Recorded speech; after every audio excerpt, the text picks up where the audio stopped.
بسم اللہ الرحمن الرحیم یؤتی الحکمت من یشاء ومن یؤت الحکمت فقد اوتی خیرا کثیرا وما یذکر الا اولو الالباب صدق اللہ العظیم۔ یؤتی الحکمت، اللہ تبارک و تعالی عطا فرماتے ہیں سمجھ و دانش مندی من یشاء، جسے چاہتے ہیں، ومن یؤت الحکمت، اور جسے حکمت و سمجھ و دانش عطا کر دی گئی، فقد اوتی خیرا کثیرا، پس تحقیق اسے بہت زیادہ خوبی عطا کر دی گئی، وما یذکر الا اولو الالباب، عقل والے ہی نصیحت حاصل کرتے ہیں۔ میرے محترم دوستو، یؤتی الحکمت، جس کو اللہ تبارک و تعالیٰ نے حکمت عطا کی۔ حکمت کسے کہتے ہیں؟ حکمت کا معنی ہوتا ہے کسی عمل یا قول کو اس کے تمام اوصاف کے ساتھ کرنے کا نام حکمت ہے۔ حکمت امام راغب اصفہانی رحمۃ اللہ علیہ فرماتے ہیں، حکمت جب اس کی نسبت اللہ تعالیٰ کی ذات کی طرف کی جائے تو پھر اب حکمت کا معنی یہ ہوتا ہے کہ تمام اشیاء کی پوری معرفت، تمام اشیاء کی پوری معرفت اور مستحکم ایجاد کے ہوتے ہیں، کہ اللہ تبارک و تعالیٰ کو تمام اشیاء کی پوری معرفت حاصل ہے، اور پھر اللہ تعالیٰ کی جو ایجادات ہیں وہ مستحکم ہیں۔ آپ دیکھ لیں، آسمان کو دیکھ لیں، زمین کو دیکھ لیں، پہاڑوں کو دیکھ لیں، یہ ساری کی ساری ایجادات اللہ تعالیٰ کی مستحکم ہیں۔ اور نمبر تو اللہ تبارک و تعالی ہر چیز سے پوری طرح واقف ہے، پوری بصیرت، ہر چیز کی پوری معرفت بھی اللہ تبارک و تعالی کو حاصل ہے۔ اور جب اس حکمت کی نسبت غیر اللہ کی طرف کی جاتی ہے تو اب حکمت کا معنی یہ ہوتا ہے کہ موجودہ اشیاء کی معرفت اور اس کے مطابق عمل کرنے کا نام حکمت ہوتا ہے۔ اب اس حکمت کی مختلف تفسیریں کی گئی ہیں۔ اللہ تبارک و تعالیٰ قرآن کریم کے اندر ارشاد فرمانے، یؤتی الحکمت، اللہ تعالیٰ جسے چاہتے ہیں حکمت عطا فرماتے ہیں۔ اب یہاں اس حکمت سے کیا مراد ہے؟ اس حکمت سے مراد حدیث نبوی میں آ رہا ہے، حضرت ابو دردہ رضی اللہ تعالی عنہ راوی ہیں، فرماتے ہیں الحکمت قراءۃ القرآن والفکرۃ فیہ، حکمت سے مراد قرآن کریم کا پڑھنا اور اس کے اندر غور و فکر کرنا، یعنی جس آدمی کو یہ چیز عطا کر دی گئی اس کو خیر کثیر عطا فرما دی گئی کہ وہ قرآن کریم کی تلاوت بھی کرتا ہے، والفکرۃ فیہ، اور قرآن کریم کے اندر غور و فکر بھی کر رہا ہے، تو اس آدمی کو حکمت عطا کر دی گئی۔ سبحان اللہ۔ اور حضرت مجاہد سے حکمت کی تفسیر یہ منقول ہے، انہا الاصابۃ فی القول والعمل، کہ عمل اور قول میں درستگی حاصل ہو جائے، اس کو کہتے ہیں اصابت رائے، جس کو حاصل ہو جائے اس کو حکمت عطا کر دی گئی، اس کو خیر کثیر عطا کر دی گئی۔ بعض حضرات نے ایک روایت میں یوں بھی آ رہا ہے، حکمت سے مراد القرآن والعلم والفقہ، حکمت سے مراد قرآن کریم کا علم اور اسی طریقے سے فقہ کا علم، اور خود علم الہی مراد ہے اس سے۔ میرے محترم دوستو، جس کو قرآن کریم کا علم دے دیا گیا، حدیث رسول اللہ صلی اللہ علیہ وسلم کا علم دے دیا گیا، جس کو فقہ کا علم دے دیا گیا، اس کو خیر کامل دے دی گئی۔ سبحان اللہ۔ اور حضرت عطا سے حکمت کی تفسیر یہ منقول ہے، المعرفت باللہ تعالی، جس کو اللہ تبارک و تعالی کی معرفت حاصل ہو گئی اس کو حکمت دے دی گئی۔ سبحان اللہ۔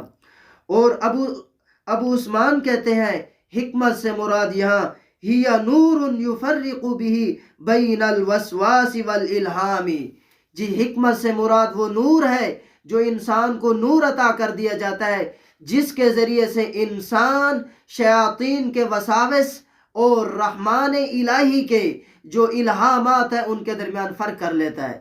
یہ اللہ تعالیٰ کی جانب سے یہ کیا ہے؟ عطا کردہ نور ہے، ایسا نور ہے جس کے ذریعے سے انسان اللہ تعالیٰ کے الہامات اور شیطان کے جو وساوس ہیں ان کے درمیان فرق کر لیتا ہے۔ مطلب کیا ہے؟ مطلب یہ کہ جب اس کے دل کے اندر وسوسہ آ رہا ہے، برے خیالات آ رہے ہیں، برائی کرنے کی اس کے دل کے اندر وسوسہ پیدا ہو رہا ہے، تو وہ اس نور کے ذریعے سے یہ پہچان لیتا ہے یہ وسوسہ شیطان کی جانب سے ہے، وہ اپنے آپ کو مضبوط کر لیتا ہے اور برے عمل سے بچ جاتا ہے۔ سبحان اللہ۔ اور جب اس کے اندر جی یہ کڑن پیدا ہو رہی ہے، یہ چیز پیدا ہو رہی ہے کہ مجھے نیک اعمال کرنے چاہیے، اللہ کی راہ کے اندر مجھے صدقہ کرنا چاہیے، مجھے نماز پڑھنی چاہیے، مجھے زکوٰۃ ادا کرنی چاہیے، جی مجھے حج بھی ادا کرنا چاہیے اور روزے بھی رکھنے چاہیے۔ جب دل کے اندر یہ چیزیں پیدا ہو رہی ہیں تو وہ اس نور کے ذریعے سے پہچان لیتا ہے یہ من جانب اللہ ہے۔ سبحان اللہ۔ میرے محترم دوستو، آپ صلی اللہ علیہ وسلم نے ایک حدیث کے اندر جس کے راوی حضرت ابو امامہ رضی اللہ تعالی عنہ ہے، قال رسول اللہ صلی اللہ علیہ وسلم، رسول اللہ صلی اللہ علیہ وسلم نے فرمایا، ان لقمان قال لابنہ، لقمان حکیم نے اپنے بیٹے کو نصیحت کرتے ہوئے کیا بات ارشاد فرمائی، غور سے سنیے میرے محترم دوستو۔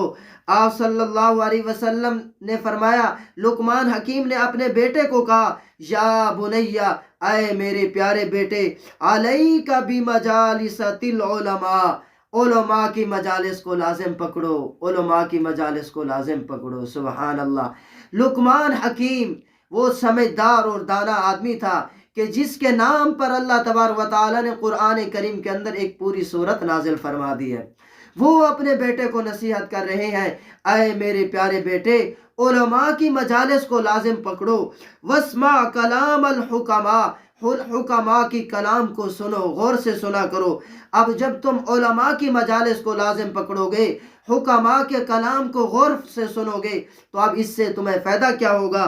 سنیے، فَإِنَّ اللَّهَ تَعَالَى يُحْيِي الْقَلْبَ الْمَيِّتَ بِنُورِ الْحِكْمَةِ، اللہ تبارک و تعالی مردہ دل کو حکمت کے نور سے زندہ کر دیتے ہیں۔ سبحان اللہ۔ اب وہ تمہارا دل جی جو برائیوں کی وجہ سے، جی جو وساوس کی وجہ سے اس کے اوپر دھبے لگ چکے تھے، گویا کہ وہ مردہ ہو چکا تھا، جب تم علماء کی مجالس میں جاؤ گے اور اس حکماء کی باتیں سنو گے تو اس سے تمہارا جو مردہ دل ہے اللہ تعالیٰ اس کو زندہ کر دیں گے۔ آپ صلی اللہ علیہ وسلم آگے کیا فرمائے، کما یحیی الارض المیتۃ بوابل المطر، جس طریقے سے دیکھو ایک بنجر زمین پڑی ہوتی ہے، ویران زمین پڑی ہوتی ہے، جبکہ اس کے اوپر آسمان سے موسلادھار بارش برستی ہے، تو اس موسلادھار بارش کے برسنے کی وجہ سے وہ بنجر زمین بھی وہ زندہ ہو جاتی ہے، جب اس کے اندر کھیت کی جاتی ہے، کاشتکاری کی جاتی ہے، تو اس سے بھی سرسبز کھیتی اگاتی ہے۔ فرمایا ایسے ہی دل کی مثال ہے، تم جی گانے سن کر دل کے اندر نفاق پیدا کر چکے ہو اور دل کو جی ظلمت اور گناہ کرتے کرتے تم نے دل کو سیاہ کر دیا۔ جب تم علماء کی مجالس میں بیٹھو گے حکماء کی باتیں سنو گے تو اس سے تمہارا قلب جو ہے وہ زندہ ہو جائے گا۔